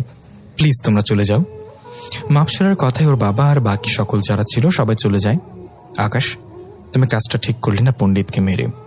এখন তো শুধু পণ্ডিতকে মেরেছি, আমার থেকে আলাদা করার চিন্তা যে মাথায় আনবে তাকেই শেষ করে দেব, চাই সে হোক তোর বাবা। কথাগুলো বলতে বলতে কান্না করে দিয়েছি। জানি না মেয়েটা কি করে এতটা ভালোবাসায় ফেলেছে আমি। মাপসুরা প্লিজ, তুমি আমায় কখনো ছেড়ে যেও না। সেটা সময় দেখা যাবে, কেউ তো আর চিরজীবনের জন্য থাকে না। মাপসুরার মুখে এমন কথা শুনে ভেতরটা মচড়ে উঠল। না, ওকে আমি কখনো হারাতে দেব না। ওকে নিজের ভালোবাসায় জড়িয়ে রাখবো। টুস করে মাপসুরাকে কোলে তুলে নিলাম। তারপর বিছানায় নিয়ে গিয়ে ওকে পাগলের মতো চুমু খেতে লাগলাম। সে চুপচাপ শুয়ে আছে, কোনো রেসপন্স করছে না। রেসপন্স করলে করুক, না করলে না করুক, কিন্তু আমি ওকে নিজের করে নিব ভালোবাসায়। বেশ কিছুক্ষণ পর আকাশ মাপসুরাকে ছেড়ে দেয়। দুজনেই ক্লান্ত শরীর নিয়ে শুয়ে আছে। আকাশ শুয়ে শুয়ে ভাবছে যে ওদের একটা বেবি হলে হয়তো মাপসুরা স্বাভাবিক হয়ে যাবে আর সে তাকে মেনে নেবে। কিন্তু সে জানে না যে তার চিন্তা ভাবনার বাইরেও অনেক কিছু ঘটতে চলেছে। তার জীবনে কোনো কাল আসতে চলেছে, তার কোনো ধারণাই নেই। আকাশের হয়তো তার জীবনটাই চলে যাবে। আকাশ শুয়ে শুয়ে ভাবছে ওদের একটা বেবি হলে হয়তো মাপসুরা স্বাভাবিক হয়ে যাবে আর সে তাকে মেনে নেবে। কিন্তু সে জানে না যে তার চিন্তা ভাবনার বাইরেও অনেক কিছু ঘটতে চলেছে। তার জীবনে যে কাল অপেক্ষা করছে সেটা কোনো আভাস হয়তো পায়নি। তোমার ইচ্ছে পূরণ হয়েছে তো আকাশ? আমাকে পরি থেকে মানুষ বানিয়ে দিলে, আমার ভিতরে তোমার সন্তানের বীজ রোপণ করে দিলে। এরপরে আর কি কোনো ইচ্ছা আছে? মাপসুরা, তুমি এমন করে বলছো কেন? প্লিজ এভাবে বলো না। আমি তোমায় ভালোবাসি, তাই তোমাকে নিজের করে পাওয়ার জন্য এমনটা করেছি। হ্যাঁ, ভালো খালি তুমি একাই বেসেছিলে, আমি আর বাসিনি, যার কারণে আমার মা বাবা থেকেও আমাকে দূরে সরিয়ে দিলে। পরিপালকের লোকেরা আসলে ঠিকই বলে যে মাটির মানুষ নিজের স্বার্থ ছাড়া কিছুই বোঝে না। তারা নিজের স্বার্থের জন্য অন্য মানুষের প্রাণও নিয়ে নিতে পারে। সেম তুমি সেটা প্রমাণ করে দিলে। কি বলবো জানি না, কারণ মাপসুরা যা বললো সবটাই তো সত্যি। আসলে আমি ভাবিনি যে ওর মা বাবা থেকে ওকে আলাদা করেছি, ওর থেকে ওর স্বাধীনতা কেড়ে নিয়েছি। মাপসুরা, তোমার বলা একটা কথা মিথ্যা নয়। আমি জানি যে আমি দোষ করেছি, এর জন্য তোমার কাছে অনুতপ্ত আমি। প্লিজ তুমি আমায় মাফ করে দাও। হ্যাঁ, মাফ সেটা বললেই হয়ে যায়। যা করেছো তুমি আমার সাথে, সেটার পরেও মাফ আশা করছো তুমি? আসলেই সত্যি খুব বড় অন্যায় করে ফেলেছি আমি, যেটা মাফের যোগ্য না। কিন্তু মাফ তো আমি করিয়ে নেব। তোমার থেকে সময়টা আসতে দাও খালি। তোমায় আমি এত ভালোবাসবো যে তুমি আমায় নিজেই মাফ করে দেবে। তারপর ঘুমিয়ে পড়লাম। সকালবেলায় উঠে কাজে গেলাম। সেখানে গিয়ে আরেকটা ঝাটকা খেলাম। মালিক আমাকে হাজারটা কথা শোনালো যে গতকাল কেন আসলাম না। গতকাল আমার বিয়ে হয়েছিল মালিক। কি? গতকাল তোর বিয়ে ছিল? আর তুই আমাদেরকে বলিসনি? মালিক, আসলে তাড়াহুড়ায় বিয়েটা হয়ে গেছে, আপনাদের দাওয়াত করে খাওয়াবো সময় করে। আচ্ছা যা, আর রাগ করে থাকতে পারলাম না তোর উপরে। আর যা, তোর 1 সপ্তাহ ছুটি, বউকে গিয়ে সময় দে। ধন্যবাদ মালিক, ধর তোর টাকাগুলো রাখ। 5,000 টাকা ধরিয়ে দিল। সেটা নিয়ে বাসায় চলে আসলাম। যদিও আমার কাছে টাকা ছিল, আস্তে আস্তে প্ল্যান করলাম যে মাপসুরাকে নিয়ে ঘুরতে বের হব। বাসায় পৌঁছে, এই মাপসুরা রেডি হয়ে নাও, আমরা ঘুরতে বের হব। এখন এমন সময় আম্মু আসে রুমে। ঘুরতে যাচ্ছিস ভালো কথা, কিন্তু সাবধানে ঘোরাফেরা করবি, নতুন বৌমার জন্য কিছু না হয়, আর তুইও সাবধানে যাবি। আচ্ছা আম্মু। তারপর তিনি চলে গেলেন। সৎমার আচরণে খালি অবাকই হচ্ছে আমি। অন্যদিকে মাপসুরা লক্ষ্মী মেয়ের মতো রেডি হয়ে নিল। তারপর দুজন মিলে ঘুরতে বের হলাম। প্রথমে একটা পার্কে গেলাম।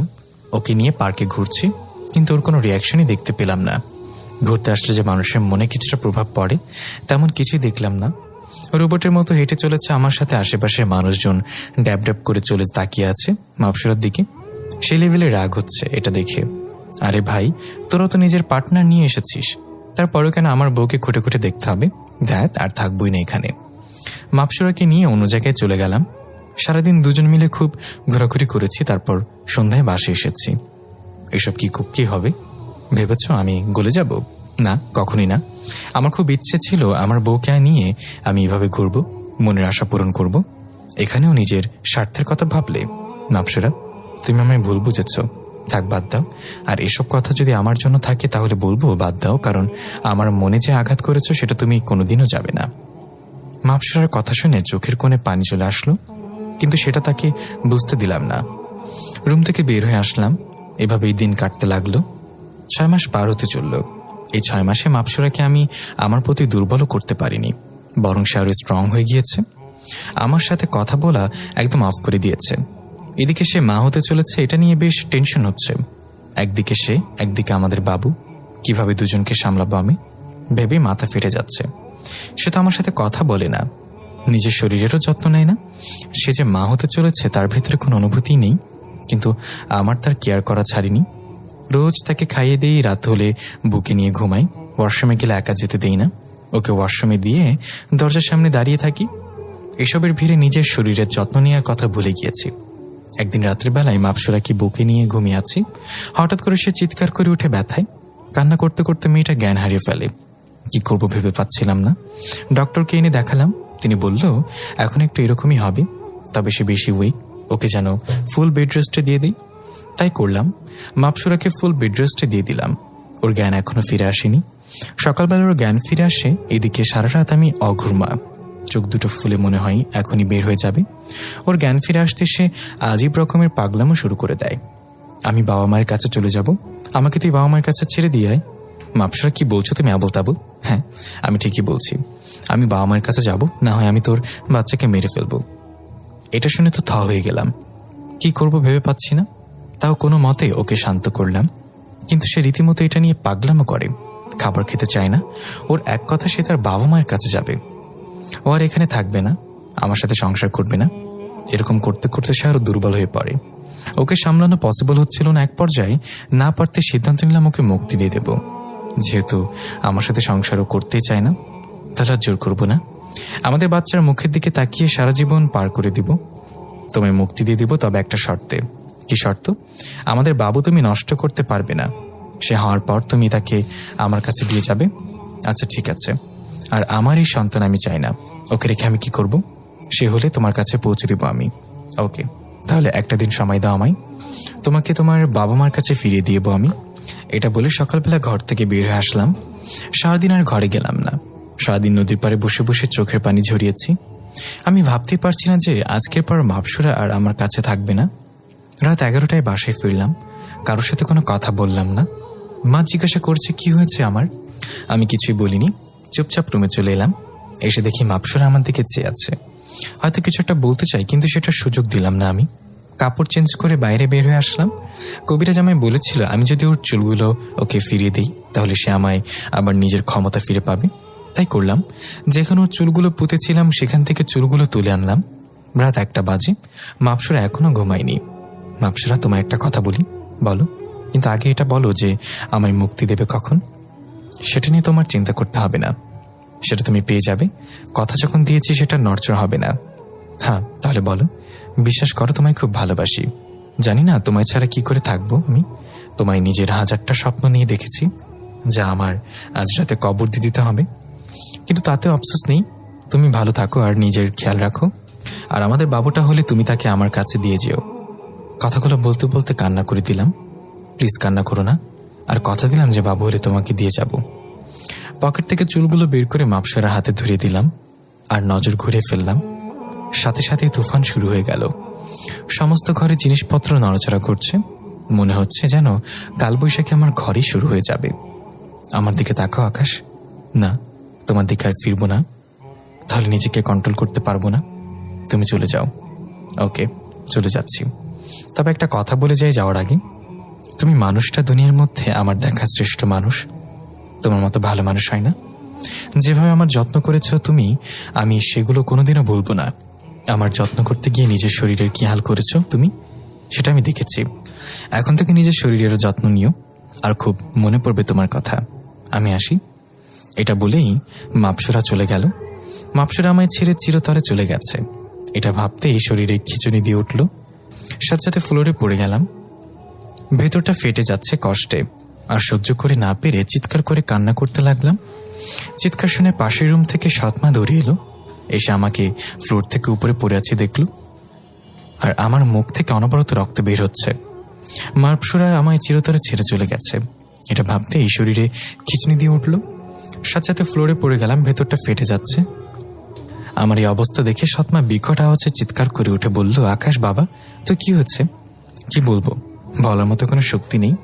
তবে একটু বললাম যে মাপসুরা আমায় ছেড়ে চলে গেছে। তারপর আর আওয়াজ বের হচ্ছে না মুখ দিয়ে। কেন ছেড়ে চলে গেছে? কোনো আওয়াজ বের হচ্ছে না মুখ দিয়ে। বাবা তুই কথা বলছিস না কেন? বলে কান্নাকাটি শুরু করে দেয়। এই আকাশের বাবা, তোমার যে কথা, কোথায় আছো, তাড়াতাড়ি এসো। আকাশের আম্মুর চেঁচামেচি শুনে আকাশের বাবা দৌড়ে আসে।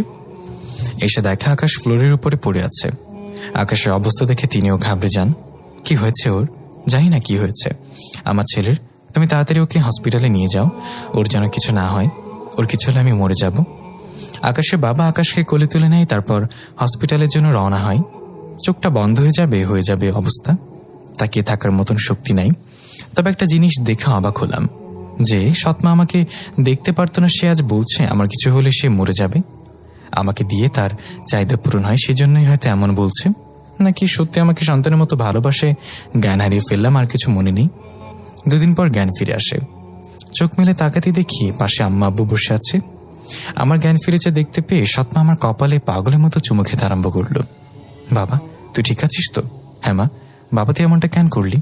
তুই আমার মাথায় হাত রেখে কসম কর যে আর কোনোদিন ওসব উল্টাপাল্টা কিছু খাবি না। চুপ করে আছি। মা বাবা জানতে পারে যে তার ছেলে নেশা করেছে, তার থেকে লজ্জার আর কি হতে পারে? আর আমার এই অবস্থার পেছনে সম্পূর্ণ দোষ আমার। সেদিন সারাদিন নেশা করেছে, অতিরিক্ত নেশা করার ফলে এসব হয়েছে। বাবা তুই শুনবি না মায়ের কথাটা? হাতটা টেনে নিয়ে গিয়ে আচ্ছা কসম করলাম আর কোনোদিন ওসব খাবো না। আব্বু কিছু বলছে না, আর কি বা বলবে? মা মারা যাওয়ার পর ওনার যে একটা ছেলে আছে সে কথা তার মনেই নেই। হসপিটাল থেকে বাসায় নিয়ে আসা হলো। সৎমা আমার পেছনে লেগে আছে, আমার সেবা যত্ন করছে, কোনো কিছুতেই কমতি রাখছে না, একদম আমার মায়ের মতো দেখভাল করছে। কিন্তু সবকিছুই ভিড়ে মাপসুরাকে বলতে পারিনি। ভেতরটা ফেটে যাচ্ছে কষ্টে। সে যে আমায় ছেড়ে চলে গেছে সেটা আমার বিশ্বাসই হচ্ছে না। এভাবে দিন কাটতে লাগলো। একদম ঘরবন্দি হয়ে গেছে আমি। চাকরিটাও চলে যায় এই কারণে। কিন্তু সৎমা আমার কোনো প্রেশার দিল না, উল্টো বলল, তোর বাবার যা আছে তা খেয়ে তুই শেষ করতে পারবি না। তোর চাকরি চলে গেছে, ভালো হয়েছে, তোর আর চাকরি করতে হবে না, আমার ছেলে আমার কাছেই থাকবে। অন্যদিকে মাপসুরা তো সেই খুশি, নিজের মা বাবাকে পেয়ে, পরিপালকের লোকজনকে পেয়ে খুব ভালোই দিন কাটছে তার। হঠাৎ আবার পেইন শুরু হয় তার। তখনই আকাশের কথা মনে পড়ে যে গতবার যখন তার পেইন উঠেছিল তখন মানুষটা কিভাবে পাগলের মতো ছোটাছুটি করেছে ওর জন্য। পেইন উঠেছিল তার, অথচ কষ্ট যেন আকাশ পাচ্ছে। আকাশের সাথে কাটানো মুহূর্তগুলো একে একে তার মনে পড়তে থাকে। পণ্ডিত এসে মাপসুরাকে কি পরাপানি দিয়ে যায় যাতে করে তার পেইন কমে যায়। এভাবেই দিন কাটতে থাকে। একদিন রাতের বেলায় মাপসুরা ঘুমিয়ে আছে, তখন সে স্বপ্নে দেখতে পায় আকাশকে। আকাশ তার মাথায় হাত বুলিয়ে দিচ্ছে, পেটে চুমু খাচ্ছে আর বলছে, কলিজা তুমি টেনশন করো না, আমি চলে এসেছি। এখন থেকে তোমার সমস্ত দেখভাল আমি করব। তুমি সত্যি চলে এসেছো আকাশ, প্লিজ তোমায় একবার ছুঁয়ে দেখি।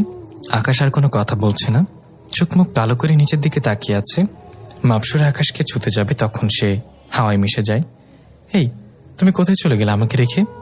বলে চিৎকার করে ওঠে। সাথে সাথে ঘুম ভেঙে যায়। ঘুম থেকে উঠে সে কাউকেই দেখতে পায় না।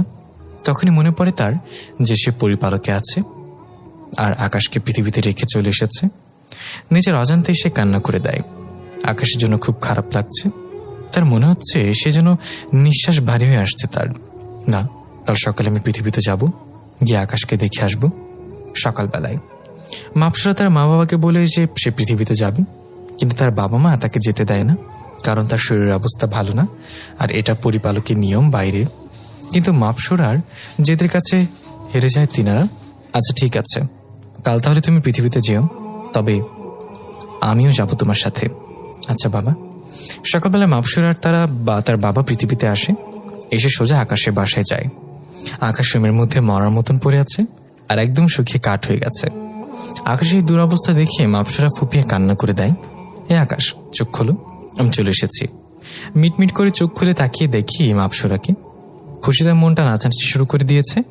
ইচ্ছে করছে শোয়া থেকে উঠে গিয়ে ওকে জড়িয়ে ধরি, কিন্তু শরীর তো খারাপ, সেই শক্তিটাও নেই। মাপসুরা চলে যাওয়ার পর নিজের যত্ন নেওয়ার কথা ভুলে গেছি, তাই রোগ হয়ে গিয়েছে অনেক। কি হাল করেছে নিজের মনে মনে। এটার জন্য তো তুমি দায়ী। আর এখন এসে বলো যে কোনো ফায়দা আছে? যখন ছেড়ে গিয়েছিলে তখন ভাবা দরকার ছিল যে আমি তোমায় ছাড়া থাকতে পারবো না, তাও তুমি পাষাণের মতো করে ছেড়ে গেলে। খুব রাগ হচ্ছে মেয়েটার উপরে। হ্যাঁ, আমাকে কষ্ট দিয়েছ, এবার আমিও চুপচাপ থাকবো, কোনো কথা বলবো না। কি হলো, কথা বলছো না যে? কি বলবো? কথা বলবে, প্রয়োজন মনে করি না। চলে যাও এবার, যেখান থেকে এসছো সেখান থেকে চলে যাও। এমন করে বলছে কেন আকাশ? তুমি তো সম্পর্ক ছেদ করে চলে গেল, তারপর আর কি বলার থাকে? তোমার সাথে আমার আর কোনো কিছুই নেই, শুধু বেবিটা হলে আমাকে দিয়ে যেও। আকাশের কথা শুনে মাপসুরার কান্নার গতিবেগ আরো বেড়ে যায়। প্লিজ আকাশ, এভাবে বলো না। তোমাকে ছাড়া আমার খুব কষ্ট হয়। তোমার কাছ থেকে তোমায় ফিল করতে পারিনি। যখন দূরে সরেছি তখনই তোমার ভালোবাসা উপলব্ধি করতে পেরেছি। প্লিজ তুমি আমার সাথে পরিপালকে চলো। আকাশের সৎমাও সামনে ছিল। মাপসুরাকে দেখে আকাশের রুমে এসেছেন তিনি। না, আমার ছেলেকে আমি কোথাও যেতে দেব না, সে আমার কাছেই থাকবে। না, আমি ওকে নিয়েই যাব, ওকে ছাড়া আমার ভালো লাগে না। আমার বর আমার সাথে পরিপালকে থাকবে। মাপসুরা, সে স্বপ্ন ভুলে যাও, সেটা কখনোই হবে না।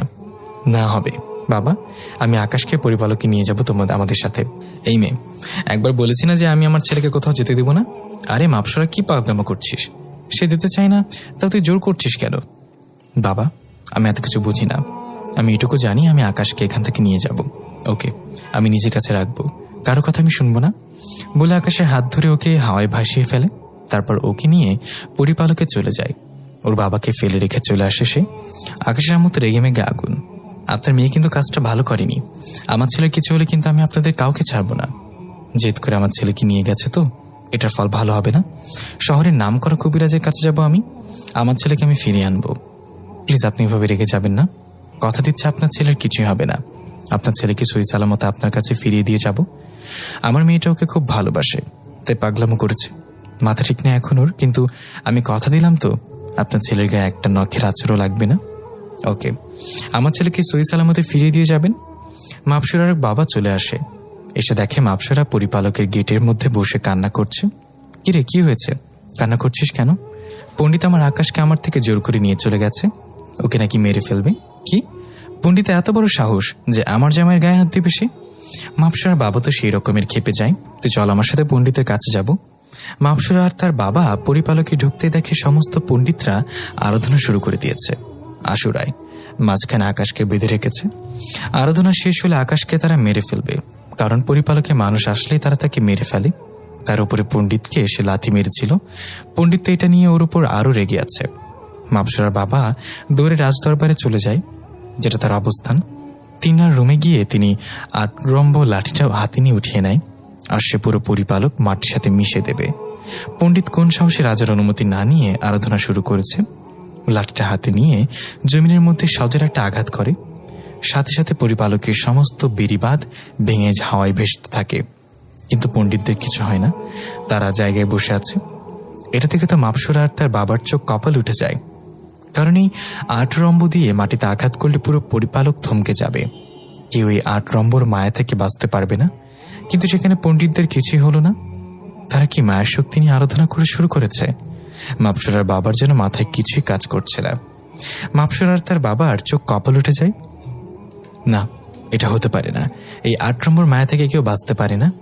লাঠি দিয়ে আবার মাটিতে আঘাত করে দ্বিতীয়বারেও পণ্ডিতদের কিছুই হয় না, বরং উল্টা আরও তাদের আশুরাটা মায়ার শক্তিতে ত্রিলোক হয়ে যায়। আরে মহারাজ, কি করছেন? কি আপনি কি মনে করেছেন আপনার ওই লাঠি আমাদেরকে দমিয়ে রাখতে পারবে? পণ্ডিত, তুমি কিন্তু কাজটা ভালো করছো না। রাজার সাথে পাঙ্গা নেওয়ার ফল কিন্তু তোমাকে ভোগ করতেই হবে। আরে মহারাজ, আপনি কিন্তু ভুলেই যাচ্ছেন আমি কে। আমি পরিপালকের সবচেয়ে পুরনো পণ্ডিত। অনেক অসাধ্য সাধন করেছি আমি। আমাকে আটকানোর ক্ষমতা আপনার নেই, আর আপনার ওই ৮ রম্ব বাকিদের মায়া করতে পারবে, কিন্তু আমাকে না। দেখছেন না আশুরাটা মায়াবেষ্টন হয়ে আছে? আপনি আমার কোনো পণ্ডিতকেই মায়া করতে পারবেন না। আজ এই বালককে খতম করে ছাড়ব। পণ্ডিতের কথা শুনে মাপসুরার বাবার তো পায়ের নিচ থেকে মাটি সরে যায়। পণ্ডিত হয়তো এমন কোনো মায়া জাদু জানে যেটার কারণে তাকে মায়া করা যাচ্ছে না। তিনি মাথায় হাত দিয়ে সোজা জমিনে বসে পড়ে। পাশ থেকে মাপসুরা চিৎকার করে ওঠে। মাপসুরার পেটে পেইন হচ্ছে। মা, তোর কি হচ্ছে? মা, বাবা, আমার পেটে খুব ব্যথা করছে। তুই আমার সাথে চল, গিয়ে রেস্ট করবি, এদিকটা আমি দেখছি। না, আমি যাব না। আমার আকাশকে ওরা মেরে ফেলবে। প্লিজ মা, আমার এমন করিস না। আমি থাকতে ওরা তোর আকাশে কিচ্ছু করতে পারবে না। কি করবে বাবা তুমি? তোমার 8 রম্বকেও তো পণ্ডিতরা মায়া করে ফেলেছে। এখন যা করতে হবে আমাকে করতে হবে। তুই কি করবি? আমি যেখানে ওদের কিছু করতে পারলাম না। মাপসরা পণ্ডিতদের আসরার সামনে চলে যায়। ভালো ভালো বলছে আমার আকাশকে আপনারা ছেড়ে দিন, না হয় কিন্তু আপনাদের কাউকে আমি ছাড়বো না। হাসলে তুমি। রাজা যেখানে আমাকে আটকাতে পারেনি সেখানে তুমি আমাকে আটকাবে? আর আসলে ওকে ছেড়ে দেওয়ার কথা, ওকে তো আমি ছাড়বো না। সে আমায় লাথি মেরেছে। তার থেকে বড় কথা, তোমার রাজদরবারে কাউকে আমি শান্তিতে থাকতে দেব না। এতদিন জাস্ট উপরে উপরে ভালোবাসা দেখিয়ে এসেছি, কিন্তু হাকিকত এমনটা না। কারণ আমি এমন জাদুবিদ্যা জানার পরেও রাজা হতে পারলাম না যেখানে তোমার বাবা কোনো কিছু জেনেই না জেনে রাজা হয়ে গেল। সেটা আমি মেনে নিতে পারি না। তাই প্রতিজ্ঞা করেছিলাম রাজদরবারের সুখ আমি কেড়ে নেব, আর রাজত্ব করব আমি। পুরো পরিপালক আমার অধীনে চলবে। পণ্ডিতের এমন ধারা কথা শুনে মাপসরার রাগ মাথায় উঠে যায়। ওকে আমি দেখছি কি করে তোমরা আমার আকাশকে মারো। তোমরা তো ভুলে যাচ্ছ যে আমার পেটে আকাশের সন্তান রয়েছে। আর তার থেকে বড় কথা, মানুষের পরই 2 ধরনের শক্তি আমি অর্জন করেছি। আরাধনা প্রায় শেষ, আকাশকে এখন বলি দেওয়া হবে। এমন সময় মাপসরার বাবার হাত থেকে 8 রম্বটা নিয়ে আসুরার ত্রিকালের মধ্যে আঘাত করে। সাথে সাথে ত্রিকাল ফেটে চূর্ণ বিচূর্ণ হয়ে যায়, আর মাপসরা আসুরায় ঢুকে পড়ে। পণ্ডিতের তো মাথা ঘুরতে শুরু করে মাপসরার কাণ্ড দেখে। কি করে সম্ভব এটা? ত্রিলোক ভাঙার ক্ষমতা তো কারণ নেই। এই মেয়ে কিভাবে করলে এটা? বড় বড় জাদুকররাও এটা করতে পারতো না। যা এই মেয়ে করেছে, না ওকে আটকাতে হবে। পণ্ডিত আবার ত্রিলাখ করতে চাইলে এবার সে আর ত্রিলোক হয় না। ত্রিলোকের ভিতরে গিয়ে দেখে আকাশের চেহারা পুরো ঝলসে গেছে। এটা দেখে নিজেকে আর কন্ট্রোল করতে পারে না। 8 রম্ব দিয়ে আবার মাটির মধ্যে সজোরে আঘাত করে। সাথে সাথে কম্পন শুরু হয়ে যায় পরিপলকে। এত জোরে কম্পন হয় যে পণ্ডিত মাটিতে পড়ে যায়। সমস্ত পণ্ডিত এই মাটিতে লুটে পড়েছে। অন্যদিকে মাপসরা আকাশকে ছাড়িয়ে নেয়। ছাড়িয়ে নিয়ে ওকে মাটিতে শুয়ে রাখে। ঠিক সেই সময় পণ্ডিত মাটি থেকে উঠে মায়া করে মাপসরার দিকে ছুঁড়ে মারে। মায়াটা মাপসরার সামনে এসে আটকে যায়। কোনো ক্ষতি হয় না। মাপসরা এবার চরম পর্যায়ে রেগে যায়। সে 8 রম্বটা পণ্ডিতের দিকে সজোরে ফিক্কা মারে। পণ্ডিত সেটাকে আটকাতে গেলে পারে না। 8 রম্বটা তার শরীর ছেদ করে অপর প্রান্ত দিয়ে বের হয়ে যায়। সাথে সাথে পণ্ডিত মাটিতে লুটে পড়ে। এই 8 রম্বকে আটকানোর ক্ষমতা কারণ নেই। পুরো পরিপালকের পণ্ডিতরা মিলে চেষ্টা করলেও সেটা আটকাতে পারবে না, কারণ সেটা মাপসরা ছুঁড়ে মেরেছে, আর তার শরীরে শক্তি এখনো কয়েক গুণ বেড়ে গিয়েছে। প্রথমত সে পড়ি, তার উপরে তার হাতে 8 রম্ব। তার থেকে বড় কথা, সে দুনিয়া থেকে মানুষের শক্তি অর্জন করে এসেছে। পণ্ডিতের মৃতদেহ জমিনে পড়ে আছে। মাপসরার বাবা তো এসব দেখে নিজের চোখকে বিশ্বাস করতে পারছে না। মাপসরার হাত থেকে 8 রম্বটা নিয়ে তিনি জমিনে আঘাত করে। সাথে সাথে পুরো পরিপালক আগের ন্যায় হয়ে যায়, আর সমস্ত পণ্ডিতরা তেনার পায়ের কাছে এসে হুমড়ি খেয়ে পড়ে। মহারাজ, আমাদেরকে মাফ করে দিন। পণ্ডিত আমাদের ভয় দেখিয়েছিল, যার ফলে আমরা তিনার কথায় রাজি হয়েছি। ওনার কথায় রাজি না হলে বলেছে আমাদের সবাইকে মায়া করে মেরে ফেলবে। তোমাদের কোনো দোষ নেই। যে দোষ করেছে সে শাস্তি পেয়েছে। মাপসরা আকাশকে কোলে করে রাজদরবারে নিয়ে আসে। পুরো রাজদরবার থমথম করছে। সমস্ত পরিপালকের পরীরা আকাশকে দেখতে এসেছে। মানুষ দেখতে তাদের কাছে ভালো লাগে, কারণ মানুষ অনেক সুন্দর হয়। তারা সবসময় মানুষকে নিয়ে ঘর সংসার করার স্বপ্ন দেখে। ওই রূপ ফিরিয়ে আনেন পণ্ডিতদের উদ্দেশ্য করে মাপসরা বলে। একজন পণ্ডিত বলে ওঠে, আমাকে কিছুটা সময় দিন, আমি ওই রূপ ফিরিয়ে আনার ব্যবস্থা করছি। পণ্ডিত সেখান থেকে চলে যায়। একটু পর ফিরে আসে হাতে রূপ গাছের ফল নিয়ে। সেটা এনে আকাশকে খাইয়ে দেয়। আকাশের চেহারা আগের ন্যায় হয়ে যায়, কিন্তু তার জ্ঞান এখনো ফেরেনি। সবাই অপেক্ষা করছে আকাশের জ্ঞান ফেরার। একটু পর আকাশের জ্ঞান ফিরে আসে। বিপত্তিটা তখনই বাধে। আকাশ নিঃশ্বাস নিতে পারছে না, তার খুব কষ্ট হচ্ছে। মুরগি জবাই করলে যেমন ধরফর করে, আকাশও ঠিক সেই রকম ভাবে ধরফর করছে। এটা দেখে এক পণ্ডিত বলে, এই বালক আর কিছুক্ষণের মধ্যে মারা যাবে। যদি ওকে পরি বানানো না হয় তাহলে তাই করুন। ওর কিছু হলে আমি মরে যাব। আপনারা ওকে পরি বানিয়ে দিন আরাধনা করে। মাপসরা, কি বলছিস তুই এটা? ওর মায়ের কাছে আমি কথা দিয়ে এসেছি যে ওকে ওর মায়ের কাছে ফিরে দিয়ে আসবো। বাবা, ওর তো কোনো ক্ষতি করছি না, আমি ওকে বাঁচানোর জন্যই তো এমনটা করছি। ওকে, তাহলে ঠিক আছে। পণ্ডিত মশাই, আপনার ওকে পরি বানিয়ে দিন। জি মহারাজ। তবে একটা জিনিস, আরাধনা করতে করতে ওর মুখে কেউ নিঃশ্বাস দিন, না হয় এর মধ্যেই বিপত্তি ঘটে যাবে। না না, আমি নিঃশ্বাস দিচ্ছি, আপনারা আরাধনা শুরু করুন ওকে নিয়ে। পণ্ডিতরা আরাধনায় বসে। অন্যদিকে মাপসুরা আকাশের ঠোঁটে ঠোঁট লাগিয়ে ওকে নিঃশ্বাস দিতে থাকে। এখন আর আকাশের কষ্ট হচ্ছে না। আমি কোথায় আছি, আর মাপসুরা আমার ঠোঁটে ঠোঁট কেন লাগিয়ে রেখেছে? ধুর, কি সব করছে ও? মাপসুরাকে সরিয়ে দিতে চাইলাম, নিজের থেকে সে আরো শক্ত করে আমায় জড়িয়ে ধরেছে আর চোখের ইশারায় বলছে ওকে না ছাড়তে। একটু পর কেউ একজন এসে আমাকে তেতো জাতীয় কিছু একটা খাইয়ে দেয় আর মাপসুরা আমার থেকে সরে যায়। সাথে সাথে অনুভব করলাম আমার শরীরের হাড় বিকিয়ে যাচ্ছে আর আমি হাওয়ায় ভাসছি। এটা দেখে ভয়ে একটা চিৎকার মারলাম আর মাপসুরা এসে আমায় চাপড়ে ধরলো আর বলতে লাগলো। একটু পর কেউ একজন এসে আমায় তেতো জাতীয় কিছু একটা খাইয়ে দেয় আর মাপসুরা আমার থেকে দূরে সরে যায়। সাথে সাথে অনুভব করলাম যে আমার শরীরের হাড় বিকিয়ে যাচ্ছে আর আমি হাওয়ায় ভাসছি।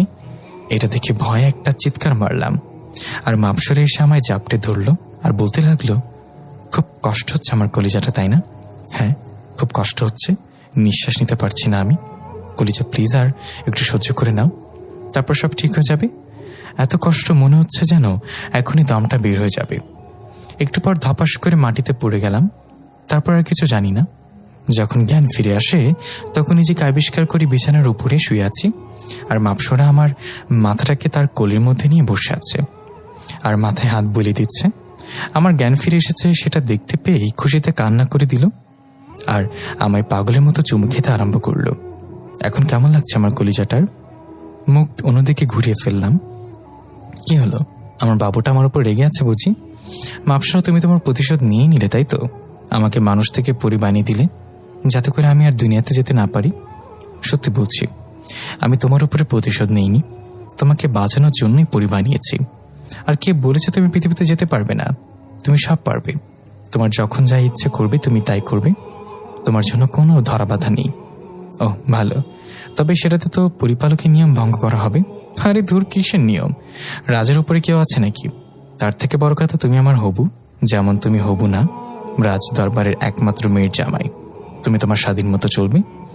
সবই বুঝলাম, কিন্তু রাজের উপরে কেউ আছে নাকি মানে বুঝলাম না। আরে গাধা, তোমায় বলছিলাম না যে আমি পরিপালকের ভবিষ্যৎ রানী হব? কিন্তু সেই আসনটা আমি তোমায় দিয়ে দিতে বলেছি বাবাকে, কারণ আমার রাজত্ব দরকার নেই, আমার দরকার শুধু তোমাকে। আমি শুধু তোমার মনে রাজ করব আর তুমি রাজ করবে পুরো পরিপালকে। মাপসুরার কথা শুনে ভেতরটা খুশিতে ভরে উঠল। ওর উপরে যে অভিমান ছিল সব কিছু মুহূর্তের মধ্যে কোথাও উদয় হয়ে গেল। যেখানে সবাই পাওয়ারের পেছনে ছুটে বেড়ায়, কার উপরে কে উঠবে সেটা নিয়ে টক্কর চলে, আর সেখানে মাপসুরার কিছুই চাই না, তার সমস্ত কিছু আমি, তার শুধু আমাকে চাই। এমন ধারা ভালো হয়তো দুনিয়ায় কেউ আমাকে বাসতে পারবে না। খুশিতে নাচতে ইচ্ছে করছে, কিন্তু সেটা ওর সামনে প্রকাশ করলাম না। সে আমাকে কষ্ট দিয়েছে, এবার আমিও একটু কষ্ট দিব তাকে। না, আমার কিছুই চাই না, আর আমার তোমাকেও দরকার নেই। আমি পৃথিবীতে গিয়ে অন্য কাউকে বিয়ে করে নিব, না হয় পরিপালক থেকে একজনকে বিয়ে করে নিব, তবুও তোমার সাথে আমি থাকবো না। কি বলছো আকাশ? প্লিজ, তোমার পায়ে পড়ি, তুমি এমনটা করো না। কেন? তখন মনে ছিল না যখন আমাকে ছেড়ে চলে এসেছিলে? বিশ্বাস করো, তখন আমি অন্ধ ছিলাম, কিন্তু এখন আমি তুমিতে আটকে গেছি তোমার ভালোবাসায়। প্লিজ, তুমি এমন কিছু করো না। না, আমি তো এসব শুনবো না। তখন আমিও অনেক বুঝিয়েছিলাম, কই তুমি তো আমার কথা শোনোনি, চলে এসেছ স্বার্থপরের মতো। প্লিজ আকাশ, তুমি আমাকে একা করে দিও না। আমি তোমার পায়ে পড়ে ক্ষমা চাইছি। তুমি এসব কিছু করলে আমি মরে যাব। আমি তোমার ভাগ কাউকে দিতে পারবো না। বলতে বলতে ফুপিয়ে কান্না করে দেয়। ওর কান্না দেখে হাসি আর থামাতে পারলাম না, শব্দ করে হেসে দিলাম। আরে পাগলি মেয়ে, কান্না করে কেন? আমি কি পাগল নাকি যে তোমায় ছেড়ে যাব? তোমার পেটে আমাদের বেবি রয়েছে, তারপরে আমি অন্য নারীর কাছে যাব? তুমি সেটা ভাবলে কি করে? আমি তো মজা করছিলাম। কি বলি তুই এতক্ষণ আমার সাথে মজা করলি? আর অন্যদিকে আমার ভেতরে ফেটে যাচ্ছিল, কুত্তা তুই একটা, বলে আকাশকে মারতে আরম্ভ করে। আরে আল্লাহ, কি করছো কি তুমি? মারতে গিয়ে তো বেফাস লেগে গেলে বাবু ব্যথা পাবে তো। পাক ব্যথা? ওর বাবা যে শয়তান হয়ে গেছে সেটা আজ দেখুক পেট থেকে। আকাশের চুল ধরে ইচ্ছে মতো টানছে। মাপসুরাকে ছাড়িয়ে নিয়ে ওর হাত দুটো চেপে ধরলাম বিছানার সাথে। দেখি এবার কি করে মারো। দেখো, ভালো হবে না কিন্তু, বলে দিলাম। আমাকে মারতে দে, আমার রাগ উঠে আছে। আরে আমার ময়না পাখি, এত রাখতে নেই, আর তোমার জন্য তো রাগ হারাম। আর দাঁড়াও, তোমার রাগ কমাচ্ছে বলে ওর ঠোঁট জোড়া নিজের দখলে করে নিলাম। ইচ্ছা মতো চুমু খেয়েছি। কি যে নেশা ওর ঠোঁটের মধ্যে তা উপরওয়ালাই ভালো জানেন। ইচ্ছে করছিল না ওকে ছাড়তে, কিন্তু দরজা কেউ একজন কড়া নাড়ল। তাই ওকে ছেড়ে দিয়েছি। মাপসরা বিছানা থেকে উঠে গিয়ে দরজা খুলল। হে রানী মহারাজ, আপনাদেরকে যেতে বলেছে, একটু পর নাকি রাজা ঘোষিত করা হবে। ওকে আসছি। মাপসরার আমি মিলে নিচে রাজসভায় গেলাম। রাজসভায় গিয়ে তো মাথা ঘুরে উঠল। হাজার হাজার পরী উপস্থিত হয়েছে সেখানে। রাজামশাই মাপসরার বাবা আমাকে সবার সামনে রাজা ঘোষিত করলো, আর আমার মাথার মধ্যে রাজার মুকুট পরিয়ে দিল। কল্পনাও করতে পারিনি কখনো যে এত বড় পজিশনে নিজেকে দেখতে পাবো, যেখানে দুনিয়ার মানুষ আমাকে 2 টাকা দামও দিত না। সেখানে আমি পুরো পরিপালকের রাজা, নতুন রাজা ঘোষিত হওয়ায় সবাই আনন্দ উল্লাস করছে। এমন সময় মাপসরার আকাশকে বলে চিৎকার করে ওঠে। দৌড়ে মাপসরার কাছে গেলাম। কি হয়েছে বাবু তোমার? আমার খুব পেটে ব্যথা করছে, মনে হচ্ছে এখনই বাবু হয়ে যাবে। পণ্ডিতরা দৌড়ে আসলো। তিনারা দেখেই বললেন, মাপসরার প্রসবের সময় চলে এসেছে, ওর আজকে প্রসব হবে। সমস্ত কিছুর এন্তজাম হলো। অভিজ্ঞ মেয়ে পরি দ্বারা মাপসরার বাবু হওয়ার কার্যক্রম শেষ হলো। মেয়ে হয়েছে আমাদের, দেখতে একদম পুরো ওর মায়ের মতন হয়েছে। মেয়েটাকে নিয়ে এসে আমার কোলে দিল। মাপসরার কথা জিজ্ঞাসা করতেই যে সে কেমন আছে, সবাই মুখ কালো করে ফেললো। কি হয়েছে, কথা বলছেন না যে? মাপসরা ঠিক আছে তো? ক্ষমা করবেন মহারাজ, মেয়েকে বাঁচাতে পেরেছি শুধু আমরা, আর মহারানী প্রসব করার সময় মারা গেছেন। এটা শুনে বাচ্চাকে নিয়ে ধপাস করে মাটিতে বসে পড়লাম। চোখ দিয়ে অনবরত জল গড়িয়ে পড়ছে। আরে পাঠক ভাই দাঁড়ান, আপনারা কি ভাবছেন এমন ধরনের কিছু হবে? যদি এমন কিছু ভেবে থাকেন তাহলে তারা ভুল ভাবছেন। এমন কিছু হয়নি। আমি এখন মাপসরার পাশেই বসে আছি, আর সে তো মহা খুশি। সে কল্পনা করতে পারছে না যে সে মা হয়েছে। সমস্ত কিছু ভালো ভালো হয়ে যায়। এভাবে আমাদের সংসারটা পরিপূর্ণতা লাভ করে, আর আমি এখন পুরোপুরি স্বাধীন।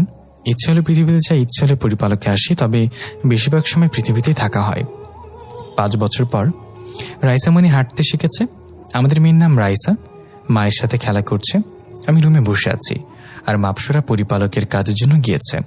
কিছুক্ষণের মধ্যে চলে আসবে। একটু পর মাপসরা চলে আসে, এসে রুমে ঢোকে। রাইসা কই? মায়ের সাথে খেলা করছে। তো তুমি ঘরে বসে কি করছো? কিছুই করছিলাম না, তবে ভেবছিলাম যে তুমি আসলে তোমার সাথে খেলা করব।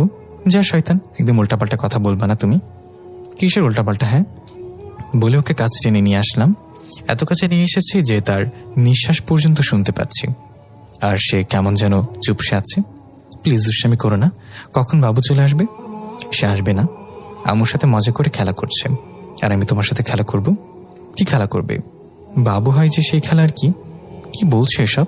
তোমার লজ্জা শরমে কি বিক্রি করে কটকটি খেয়েছো নাকি? দর্শকরা তো শুনছেন, ওদের কান আছে, ওরা তো শুনবে।